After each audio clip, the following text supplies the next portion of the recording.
And we're live. Welcome, everybody, here to the Lakers Lounge podcast. I'm Anthony Irwin, joined today by somebody who I should have had this on the show forever ago.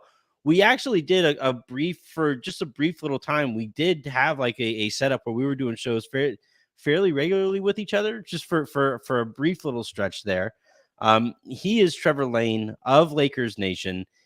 You cannot spell his last name without LN. It's just a part of his fiber. He is the face of the biggest platform out there in terms of Lakers blogs and team blogs in general. Trevor, thank you very much for making time for us. Hey, no problem, Anthony. Happy to come on here, and there, as usual, there's nothing going on in the world of the Lakers, so I have no idea what we'll even talk about. But but I appreciate you having me on. Yeah, we'll do like a top 5 Kobe moments. We'll just see where this all takes us. Again, I am Anthony Irwin, Lakers insider for Lakers Daily, contractually obligated to say that. Today on the show, we're going to be talking about the state of the Lakers, and I think we're getting a lot of input from around the league, and we're getting a fairly clear message potentially here about how the Lakers are seen in league circles. And I want to have a conversation about that and on that noise and how serious that is. We're going to talk about whether this is fixable potentially, if there are things that need addressing, if they can be fixed in the short and long term. And then finally, if there's time at the very end of the show, I want to talk about LeBron's decision, because these last 48 hours or so, this is the first time that I've really sat here and thought, man, this could get a little sketchy. If I'm LeBron, I don't know how I would feel about this. So I'm going to ask Trevor, and I'm going to ask you, the audience, about how you would handle the situation if you were LeBron James and you had this player option ahead of you. A quick reminder, please do hit that subscribe button wherever you guys are watching live right now. If you guys are watching on Twitter, head on over to youtube.com/@LakersLounge, where you can find the show there. And then if you're listening to the show in audio form in the morning, please do hit subscribe wherever it is that you get your podcasts, and tell your friends about the show. Tell your friends you love the show. Tell your enemies you hate it. But let's dive on in. Trevor, what, like, from 1,000 miles up, right? However high up you want to be sitting here as you're looking down here at the Lakers. If I was to ask you, or if you were to just quickly describe, or take your time in describing, the state of the Lakers right now, is this like where do things stand for you as you're looking out on how everything is transpiring this offseason? I mean, I think it's very much in flux right now. I think if we're really looking at this from a plane, we're looking at that macro level, and we're getting ready to skydive. We don't know if we're landing on a mountain. We don't know if we're landing in a desert. We don't know if we're landing in the ocean. We have no idea what the landing spot is ultimately going to be for this team, because there's just so much that's up in the air right now. We don't know who the coach is, and we're a couple of weeks away from the NBA draft. That's not great. We don't know exactly what the decision-making process is going to look like in terms of what path do they go down. Are they going to try to pursue a 3-star roster build? Is it going to be a 2-star build with depth around them, which I think is the most likely case? What does LeBron think about all of this? You were just talking about him. How does he fit into this? He's got that player option. What happens with D'Angelo Russell? What does his market look like? There's so much out there that is unknown at this point. And I'll tell you what is most concerning with that is I don't know really what the plan is, right? Like, some teams, we kind of have a sense of this is what they're going to do. Like the Spurs, we know, okay, the Spurs, they got Wemby, great. They're set. They're going to try to make some moves to progress and move up and ideally become a playoff team next year. We know what the path is for them. We know the Lakers would like to win. How exactly do they want to accomplish that? What kind of a coach do they want? What kind of a style do they want? And Anthony, that's one of the things that I like best about the Dan Hurley pursuit was I went, okay, here it is. Here's a path. They're going to build a program, right? They're going to build a program. This is going to be the plan. They're going to build a program. They're going to bring in some young talent that they're going to let Dan Hurley develop, and they're going to kind of rein in their pursuit of stars, and it's going to be a team built in the reality of the new NBA with a collective bargaining agreement that's going to prevent them from just spend. And so that was going to give me some sense of this is what the plan is. Now, with Dan Hurley staying in UConn, I don't know what the plan is. And my biggest concern is that the Lakers don't quite know what the plan is yet either. And that's what worries me. Yeah, that's the thing that, since, so essentially, and I've said this on the show, heading into that Sunday night range, I was asking around, how does this look? How do you feel? Like, what are the chances here that the Lakers actually get their guy? Because the Lakers had a lot riding on this. Like you're talking about, their entire identity moving forward here was going to be wrapped up in this whole notion of Dan Hurley's program. So I was like, well, if they have this much riding on it, what are the chances? How confident are they? All this stuff. And Sunday night and on into Monday morning, the people that I were talking to, I would say the overwhelming response was, we think he's staying at UConn. I think a lot of people were in the dark. The Lakers themselves, I was told, were in the dark on Monday morning, where it was like, yeah, we liked how the meetings went, and we feel like the offer that we made him is compelling enough that we have a chance here. But they were waiting just like the rest of we were. And that to me, like the title of this episode is, or for at least for YouTube, is did Dan Hurley pull one over on the Lakers? And the fact that the Lakers were even kind of in the dark on Monday morning and didn't know how to feel about that, it tells me a lot about their intel, their assessment of intel around the league. And one of the things that like the Clippers do is they basically employ people to go to games and just talk to people. They're just always gathering intel. They have like, it's, everybody thinks of scouting for personnel. You have your foreign scouts, you have your college scouts, you have your pro scouts, all of the stuff. But then also what a lot of these really smart organizations and organizations that have money to spend will do is they'll go out and they'll get somebody to just go stand at games in various regions of the country and just talk to people. What are the whispers looking like? How is this going? How are the breeze? Like, do you finger to the air, throw some grass up in the air and see which way the wind is blowing. And the Lakers don't have people like that, really. And I think like the way it played out here with Dan Hurley actually reminds me a lot of the Kawhi Leonard situation, where with Kawhi, the Lakers were adamant. They were confident we're getting him. Like they thought for sure that Kawhi was coming. And then all of a sudden at the last second, you had him decide. He calls up OKC, he calls up Paul George. They figure out that trade, and Paul George and Kawhi wind up in with the Clippers together. And again, I just think there's an intel deficiency, and it makes you open to the opportunity that maybe Dan Hurley pulls one over on you and uses you for leverage here to get a better deal in a spot with UConn. Do you think that's on the table? Do you get the sense, or do you think that Dan Hurley took the Lakers as seriously as the Lakers very clearly were taking Dan Hurley? I think the truth with two extremes being, number one, he was completely 100% locked in on going to the Lakers and really exploring that possibility. And the other thing being, he played the Lakers, right? He knew that this was going to be leverage and never really considered them. I think the truth lies somewhere in the middle. I think this makes the most sense. I think that Dan Hurley went into this, and to some degree, Woj probably as well, right? Went into this knowing it's a no-lose situation. He and Woj, to a degree as well, are the only parties in this situation where there is no downside. There's no issue with this where he comes out looking bad. The worst case is either UConn's going to pay him more or the Lakers are going to give him a bunch of money. The one thing he loses is an afternoon to fly to LA. That's it. And that's what it costs him, right?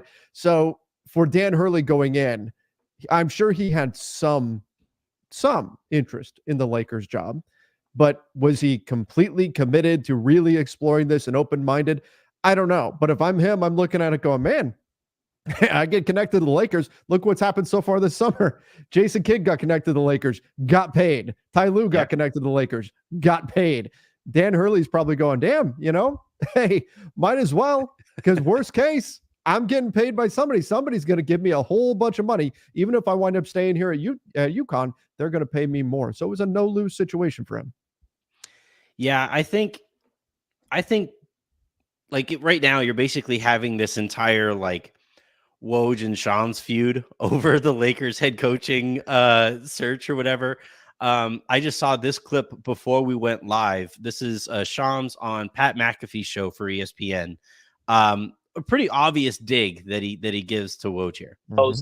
So listen, if the Lakers want to go hire James Borrego, they've had a month to hire James Borrego. They've had a week this week after losing out on Dan Hurley, I guess. They've had this time to go get James Borrego. What are you? I guess they had I guess they could have gotten Dan Hurley.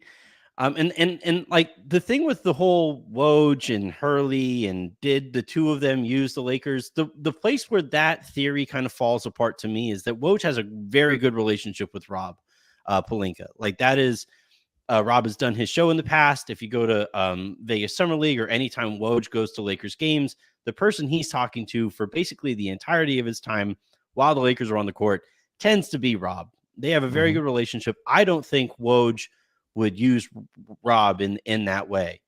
But still, there's plenty of noise. Like a lot of the people that you talk to are like, at the very, very least here, Hurley was less into the Lakers than the Lakers were into Hurley. And that is, I think, the truest form of the situation here, where, like you're saying, Dan Hurley saw it as an opportunity. Maybe, just maybe, he walks away with the head coaching gig and potentially the identity of the marquee franchise in the NBA is going to be Dan Hurley. It's going to be the Dan Hurley Lakers. Like, it's going to be right there. That's going to be what this could possibly look like. Or I love my life in Connecticut. I get the opportunity to go for a three-peat here for the first time since the wooden UCLA Bruins. And I'll be able to get that opportunity for more money. So like you're saying, it's a win-win for him. But to me, like for the Lakers, I've gotten the sense that they were pretty floored by Hurley's decision to stay at UConn, and now they're really kind of scrambling together that list of candidates all over again. And that to me is like, when you watch great basketball players, they are never visibly shaken on a basketball court, right? Like if LeBron sees a zone, he's not like, oh my gosh, what do we do? What do we do? I've never seen a zone before. And this is where the Lakers, I think, you should never be shaken by a decision that is out of your control. And that's the sense that I get right now. So when you talk about like how in flux the Lakers feel right now and the current state of the organization, that to me is my biggest takeaway, is that like the Lakers right now are far too shaken than the Los Angeles Lakers should ever be by way of a decision that, a potential head coach candidate could make. Do you get that sense too? Like, do you like, does the analogy make sense to you there? Yeah. What my understanding is that there isn't much of a plan B. It's kind of, okay, well, now we have to really scramble. And I liken it to the Kawhi situation where Kawhi said no. And what happened immediately? Danny Green signs, right? It's boom, boom, boom. All these signings, the backup plan fell into place and we were off and running. Were people disappointed? Yes, but there was a very clear backup plan. And I think part of this is the state of the coaching market. Look, if there was somebody out there that was clearly the next guy, that backup plan would be in place. But the coaching market is, I mean, let's face it, it's a pretty shallow pool right now. And so this happened. The Lakers were really hoping it was going to work, and it didn't. And so now they've got to scramble, and there wasn't a clear fallback plan. And again, that clock is ticking, and you've got the draft coming up in a couple of weeks. So, yeah, I think that they are scrambling, doing everything they can to try to figure out what they're going to do at this position now, because obviously they've got to find somebody.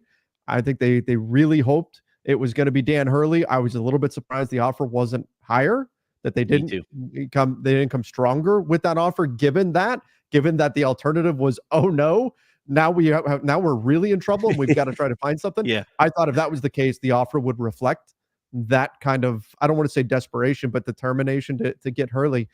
And it didn't really. So I don't know exactly where they pivot to from here. I think, honestly, they probably have to wipe the slate clean, restart the whole process, and then take another look at all the candidates that are available. Yeah, Kranjus of the Lakers Exceptionalism Pod put together a tweet that I think really kind of, for those, because I've been reluctant to use the word lowball because Dan Hurley would have been a top 5 or 6 highest Right. paid head coach in the NBA, but it's like lowball adjacent, right? It's not that, like, in a vacuum, 6 years, $70 million to a rookie head coach. That doesn't shock me. But it also, given the situation and given what the Lakers were asking of him, like, you really need to make him the Godfather offer there. And you make a great point about, like, your alternative here isn't good enough to be like, oh, we could get you, or we could just move on, because clearly that isn't the case. But Cran just put together a tweet here. I'll show it on the screen, of the difference, or some of the finances that go into this. $70 million over 6 years in LA is roughly 5.67 million take home per year. $50 million over 6 years coaching UConn is about 5.01 million take home per year. So per Nerd Wallet, to maintain store standard of living in LA, you'd need about 7.07 million take home per year. So the Lakers were about 1.5 million short of even a laterally priced offer to Dan Hurley. And that really paints a tough picture, right? Like, you're asking, anytime you're trying to get somebody away from something that they love, something that they've built, a city that they have grown roots in, you have to overwhelm them with an offer to really make them consider it. And I was at Locked On, and Vox made me a full-time offer, and I was like, I love Locked On. I've built this thing from the ground up. I love the direction that this thing is going, but also I'm about to have a kid on the way. I have to take the medical benefits while I can get them. And that was the overwhelming offer that Vox prepared for me, and I took that offer. In this case, this is like going to Dan and Dan Hurley and being like, all right, we know that you have the opportunity to make history. We know that your wife loves the East Coast. We know that your dad loves the East Coast. We know that, you're going to be coming here to a more volatile situation where you're going to be climbing uphill to make this thing work. How's basically the same amount of money, or even less than the same amount of money, look, and your standard of living, like, potentially decreasing a little bit? How's that go for you? And that's a tough sell. That's a really difficult sell. And, the really, really difficult part of all of this is that Hurley basically told the Lakers what it would have taken. That John Fanta report from Fox Sports, where he says that the Lakers were, he was hearing $100 million offer. John Fanta doesn't cover the Lakers, doesn't cover the NBA. He covers college basketball. That was pretty clearly, coming from somebody near Dan Hurley's camp, or college basketball's kind of area. That's why when I heard that, I went to my Lakers people and I was like, do you think that the Lakers would be able to prepare this kind of an offer? And I was told, yeah, we think so. There's a little hesitancy, but, like, yeah, we think so. And that's why when the final numbers came out, I was actually shocked. It's like, he told you. The answer to the quiz was right there. The teacher wrote it on the board, and you were still like, yeah, but still, what if?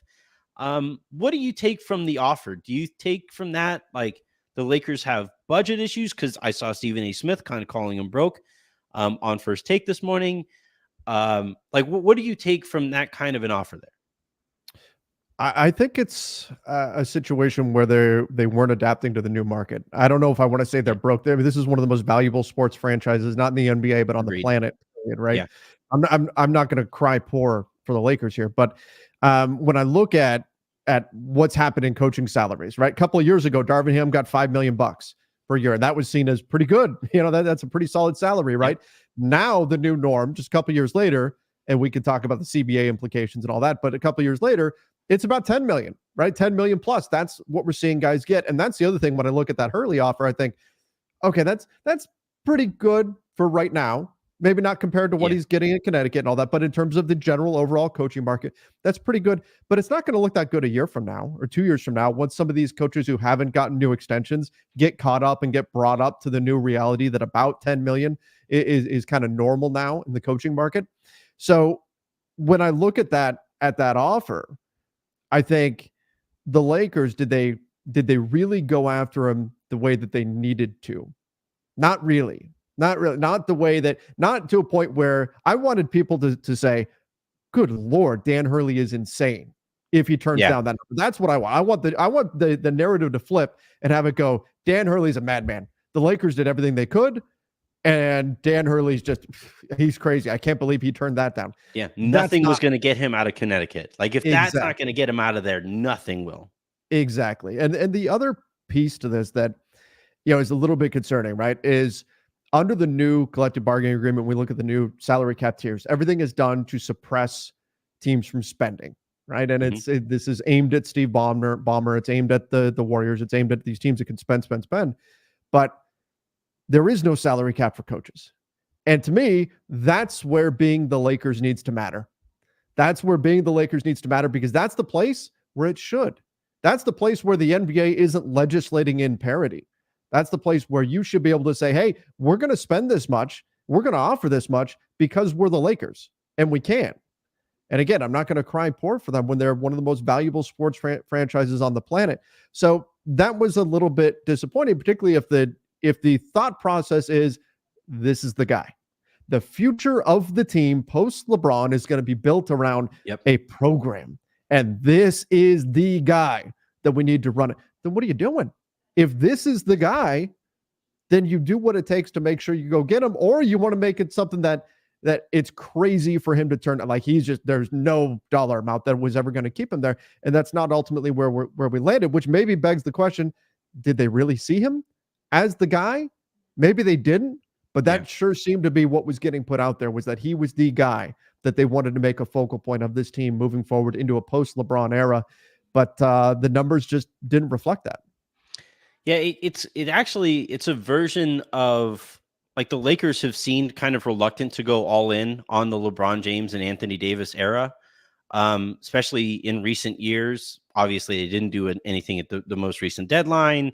At last year's deadline, they said that they wanted to hold on to a pick to potentially, use it at this upcoming draft and all these things. And they've always kind of played things.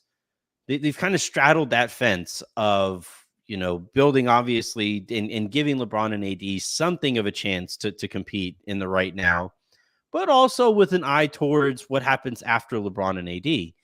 And I just think, like, the lesson that I've taken from the way that these playoffs have come out is that you can't be 50-50 on stuff. You're going to be, you either have to go full rebuild or you have to go full compete now. And I think the same can be said about this coaching market, where you have to be fully supportive of whoever it is that you're going to hire right from the get-go with that kind of a crazy offer, or you have to play things a lot closer to the vest and not make it known that, like, okay, we really feel like we're going to get this guy. And, it's the other part of this is, and it offers us a decent segue here.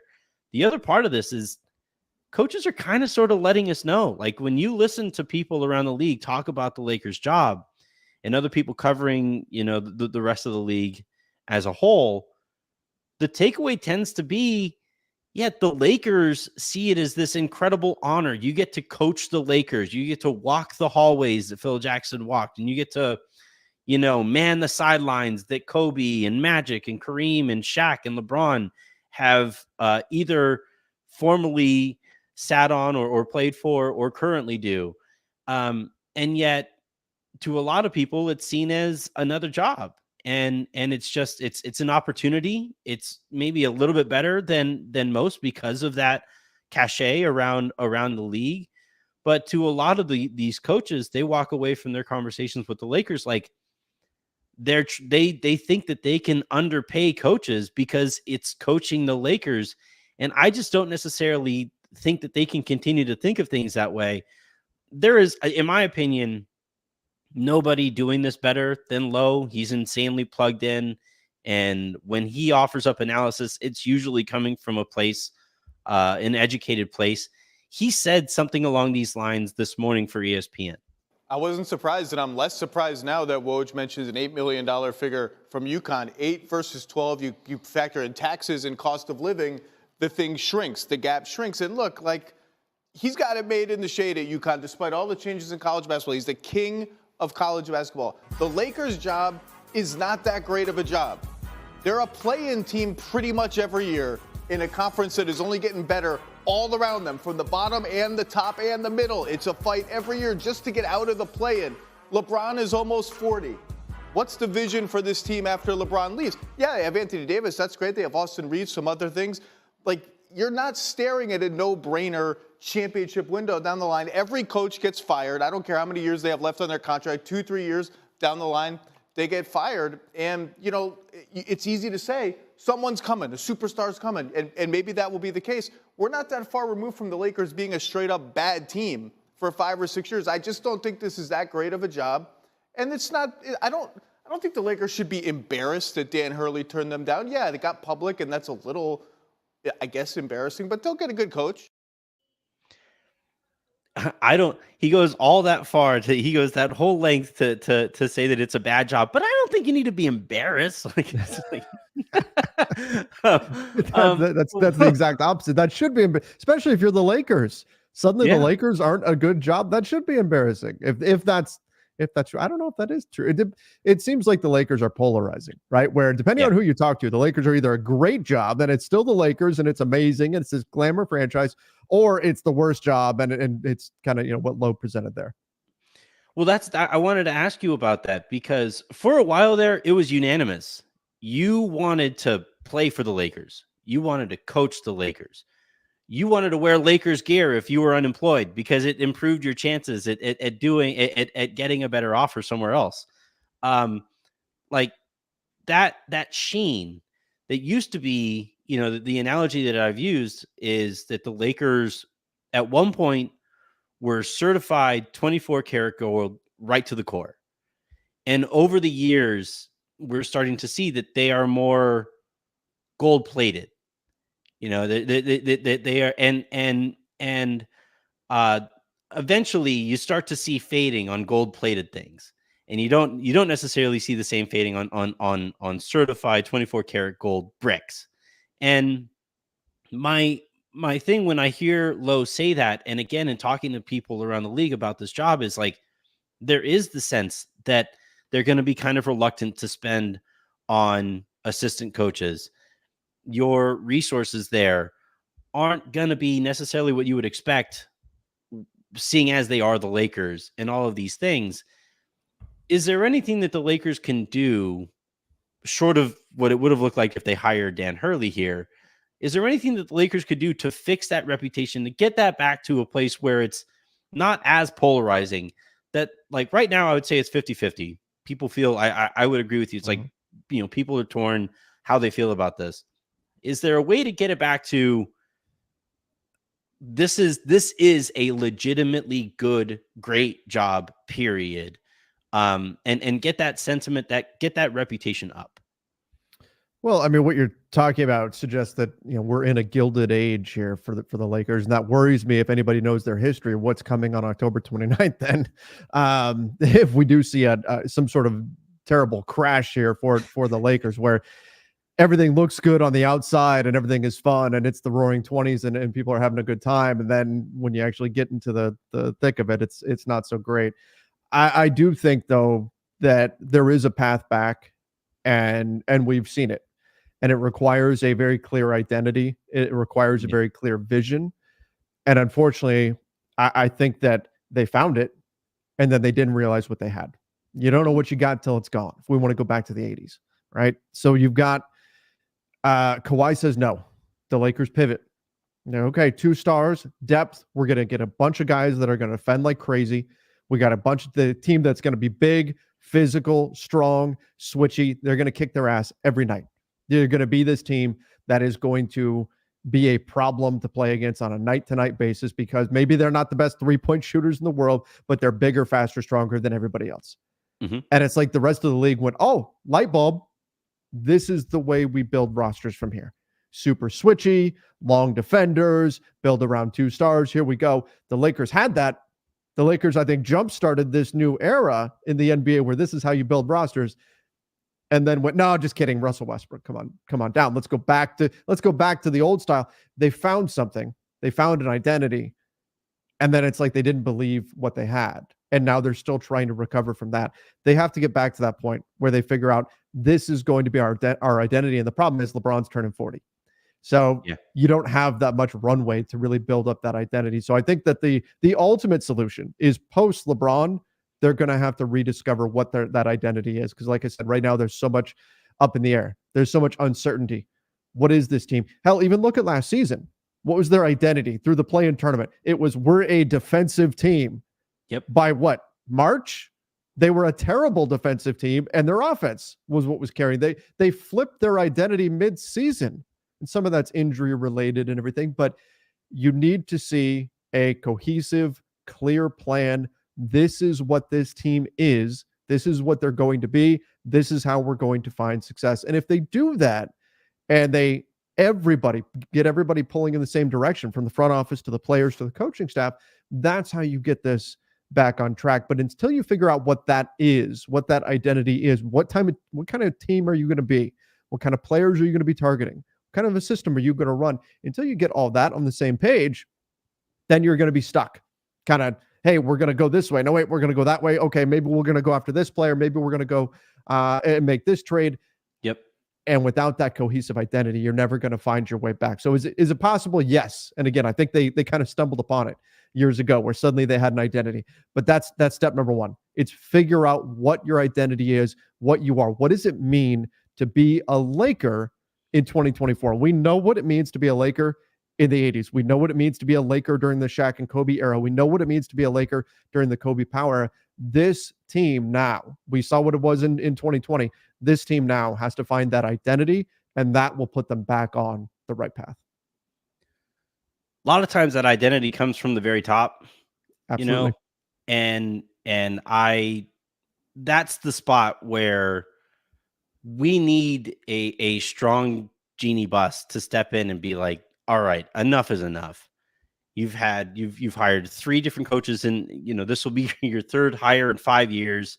The Lakers have been mostly mediocre in the regular season, while LeBron and AD have been there in LA. They have those 2 postseason runs, but that's when your stars carry you in the postseason. If it's even a roughly logical roster, I think this is where Jeannie obviously loves the idea of living up to her dad's expectations and stepping into that role that her father was obviously so great in. And this is one of those moments where I feel like, if this was winning time, Dr. Bus would stand on the desks and scream at everybody, we need to be a lot better than this. What is going on? We need to be whatever we're doing right now isn't working. We need to seriously look in the mirror and see what we can do here. As they potentially prepare to do something like that, we're still waiting to see, are they going to have LeBron? And to this point in the offseason, I have been told, and the Lakers have been very, very confident that he is going to remain a Laker. And I still get the sense that they are still very confident on that front. That said, we started this conversation with the amount of confidence that they had in Kawhi Leonard and the amount of confidence that they had in Dan Hurley. I'm just going to put it to you this way, because trying to figure out what LeBron is going to do is an impossible task. It's just not very doable. But if you were LeBron James and you had this, and you can weigh in the factors of family in the way that we know he is going to too, would you buy back into this organization and give them another go, given the current state of things? I think I would, just given where I'm at in my career. If I'm LeBron, he's had a partnership with Anthony Davis that has worked out in the past. They still can be a dominant duo. It's still LA. He's still where his family is. That's something that matters to him. And you look at the other options that are out there. Do I want to go take $3 million to play for the Suns? I guess the big threat would be the 76ers. Mm-hmm. They could have max cap space, but am I more confident in the health of Joel Embiid than Anthony Davis? Flip a coin, right? So I think ultimately just staying put makes the most sense. But I do think it's an interesting situation to be in where now kind of the Lakers need to show LeBron, hey, this is a place that you want to be. And the clock is ticking. And I also think they put a lot of pressure on themselves and almost something of a deadline too, which brings back some uncomfortable Jim Buss memories. But by not making a move at the trade deadline this past year, back in February, they sent the message that, hey, we're going to have three first round picks to use this summer. Well, now we're heading into an offseason where how many teams, just about all the teams are saying, hey, we'd give up our first round pick for win now pieces. Like even the San Antonio Spurs, who weren't a playoff team, are like, well, we've got 4 and 8, but we would trade our picks and try to go for it right now. And that's the environment the Lakers are going to try to trade picks in, with almost every team trying to do exactly what the Lakers are also trying to do. So that's a very difficult environment to be in while trying to show LeBron, hey, LeBron, look, what do you think about this contract? We had these picks and look what we turned them into. We just turned them into these 2 guys that are going to help our team right now, help us win. Here, sign on the dotted line. It's a difficult spot to be in. And if I'm LeBron, I want to see Rob Pelinka be successful in this environment. I want to see, what are you actually going to get? And we know those conversations are already happening. We know guys are already getting a sense of what money is out there for them in free agency, what trades are possible, all that kind of stuff. Because tampering never, ever, ever, ever happens in the NBA. How dare you, Trevor? Right? It does. It's not a thing. But if I'm LeBron, I want to see, okay, what is the plan? What are you going to bring to me? And again, that puts a lot of pressure on Rob. But I don't want to be totally doom and gloom, because we also saw a couple years ago, there was a bunch of pressure on them at the trade deadline to find a move for Russell Westbrook, and you turned down Miles Turner and Buddy Hield, so you damn sure better find something. And they did. They found a deal that was better than I think most people expected it to be. Remember, everybody was saying it's going to take a first to move Russ and another first just to get anything competent in return. And they actually found a pretty good deal. So I don't want to say it's impossible. I don't want to say we've never seen them be successful before and everything is lost. I don't think that's where we're at. But it is a very tall task. And if I'm LeBron, I want to see that the front office is up to it. And they've got a few weeks now. Here we are, June 11th. They've got a few weeks to show him what the plan is and what they're able to execute. Yeah, I think that's a great point, that we have seen the Lakers rebound when their backs are up against the wall, right? Things went really, really poorly. They weren't able to get Ty Lue. They walk away with Frank Vogel, who helps them win a championship that very following year. You mentioned the trade deadline when they traded Russell Westbrook and all of that stuff too. They get all the way to the Western Conference Finals. And by the way, I think this is as much a statement about the league in general, that I don't think a team is ever that far away from competing in this new NBA because of this new CBA. It makes it all the more important to nail the margins, like coaching, in this new CBA that everybody is trying to function in. And we'll see what that looks like. But yeah, I'm with you. I think I would re-up if I were LeBron. I don't think he wants to be seen as a ring chaser in any way. And I think he wants to be able to stay and leave on good terms with a Lakers fan base that he kind of needs to support his projects, right? That all is going to matter too. Obviously loves living close to his family in LA, and his family loves LA as well. And then we got to see where Bronny ends up and all of that, too. But yeah, this is the first time that I've thought to myself, maybe, just maybe, LeBron looks around and says, this is a little too much of a mess. I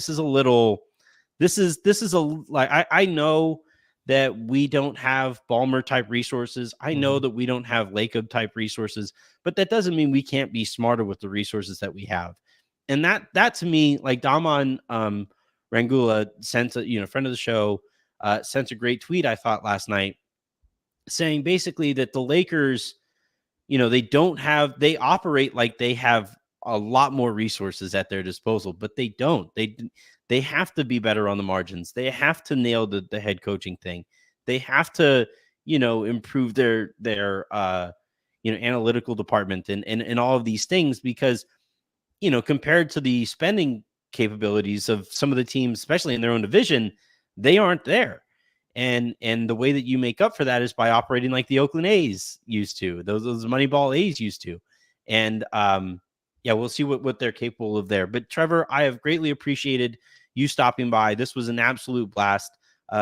If you guys are watching this, I can guarantee you guys are subscribed to Trevor's show. But if you're not, fix that right now. He does great work there, and the rest of that group there at Lakers Nation does great work.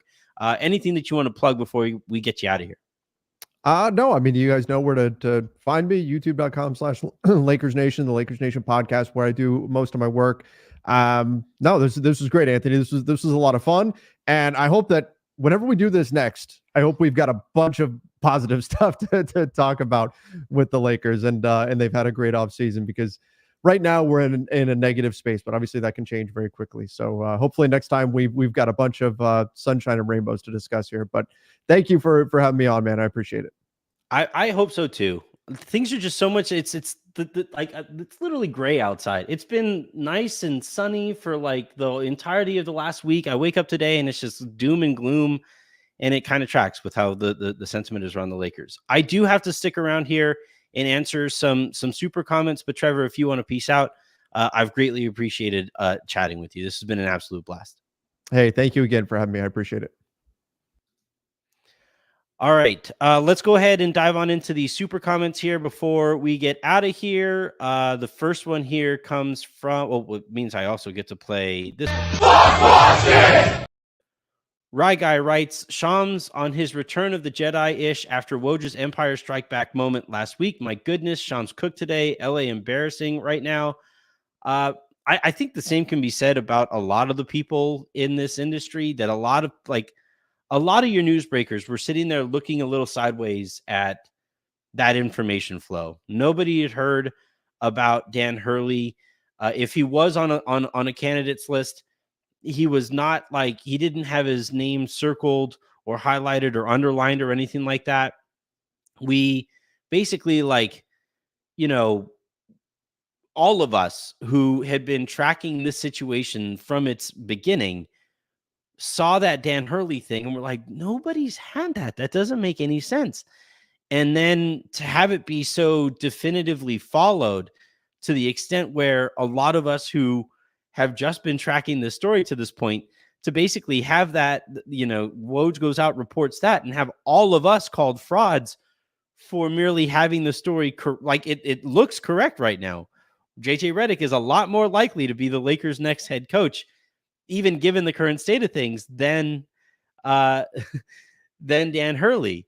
So I do think, though, that, like, you know, Woj, I think, fired a couple shots in his reporting in Shams' direction. I think Shams is taking the opportunity to do a little bit of dunking of his own today. Rye Guy continues, Braun going to Phoenix or New York, Beal or Randall or nothing. I don't see, like, I don't see him asking for a trade. I don't know. Getting to his potential departure, like, I have just now wrapped my head around the possibility that he might not be a Laker next season. That is very, very different from looking at the machinations of what that would actually look like and how that would actually take place. So I'm not going to go so far as to say, like, I don't think Phoenix is really an option. I don't think the Lakers are going to want to take back Bradley Beal's contract without getting back significant assets in return, let alone if you're sending LeBron for that kind of a contract. I don't think Phoenix is on the table. Maybe, you know, you send him up to Golden State and you get back Kuminga and you get back, you know, all kinds of draft assets from Golden State. Maybe, I don't know, but, or, you know, maybe he just opts out and signs with Philly this offseason, and who knows what that would look like. But I don't think that the Lakers would be all that interested in Julius Randle. And I don't think that New York has the draft capital to go out and trade for LeBron either. What it would look like if LeBron leaves is very, very tricky. But I guess that remains to be seen. That's like 5 moves from now down the board. Jason Kelly, why would any coach, accept less than $7 million for the Lakers job now? I don't think the Lakers have leverage over any good candidates. I honestly, the more that I think about it, I think it's a great point. I think it's not like the Lakers can just not hire a head coach, and the Lakers need to hire an impressive head coach to hopefully get everybody to forget how this all played out. If I'm negotiating with the Lakers, that's my starting point. $6 million or 6 years, $70 million contract. Like, that's my starting point. And then obviously maybe you work back from there, and maybe that's how the Lakers handle this, where they basically they hire whoever is willing to take the furthest offer from that 6-year, $70 million contract. But it's a funny point. I laughed at it yesterday thinking about JJ Redick potentially doing it, but at the same time, I do get the sense that like JJ walked away unimpressed by what a potential offer from the Lakers could look like. So, again, they lowballed Ty Lue. They hired Vogel, who was going to be the cheapest of the options that they had in front of them. Darvin Ham got, I would say, a solid contract there. But, there was reluctance to fire him when maybe they should have earlier in last season because they didn't want to be on the hook for the remainder of Darvin Ham's contract. So, and then, by the way, they're still on the hook for Darvin Ham's contract, even though he accepted that assistant coaching gig. It's not like the Lakers are no longer paying him. They still have to pay him out for what they agreed to when they brought him on in the first place. So the Lakers are in kind of a tough spot here with what hiring and negotiating against some of these coaches might look like. And then finally, Justin Tyndall writes, Bron and AD, or the Shaq of Kobe of Lakers podcasters. Awesome to have you guys on the same show. Man, Trevor is great. Trevor's been nothing but super duper nice over the entirety of the time that he and I have been doing this. Obviously, what Lakers Nation has built is insanely impressive. And so, shouts to him for hopping on. And as he said, I think we're going to do it again somewhere down the line. So I'm going to go ahead and call it quits here and get on out of here before my voice completely dies again. Again, thank you very much to Trevor Lane for hopping on with us. Thank you to all of you for hopping on here as well. You know what? I have a couple minutes. I'm going to, Jason, JD, we have our first option. JD says he'll coach the Lakers for $5 million. All right. There are worse gigs, not according to Zach Lowe. He doesn't want to embarrass the Lakers, but those things need to be said, I guess. Dave S with a fun option here. Michael Cooper, you are next. Look, Cooper just got his number retired. The Lakers do like to hire coaches with stories. Michael Cooper, I have no idea, like right now, where the Lakers head on this front. I think a lot of people have no idea where the Lakers are heading on this. Like Trevor said, I don't think the Lakers have a very good idea of where they are going to be going here. It's I don't know. Coach K to the rescue. Also from Dave. Rick Pitino says ice cold ace. Manny asking whatever happened with Kenny Atkinson. I'm getting the sense that he's not the best interviewer because he was considered one of the forefront candidates in Cleveland, and now the momentum is kind of more behind James Borrego. Kenny Atkinson was seen as an option here for the Lakers, but his name hasn't really come up much either. I don't know what's going on there with Kenny Atkinson as an interviewing candidate. Let's see. Byron Scott is still available from Dave. Dave, now that's just mean. That's just really, really mean.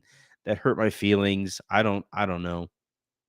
The R Bruin 10 says the true Lakers fans don't want JJ either. I think he would be a fairly popular hire at this point, given how all of this has played out. That would really kind of surprise me. But all right, that is, I think, going to do it here for this episode of the Lakers Lounge podcast. Again, I'm Anthony Irwin of Lakers Daily. I do their insider work over there. I should have a piece dropping either today or tomorrow for Lakers Daily about the Lakers' pursuit of Dan Hurley and where they go from here. So check that out when that drops.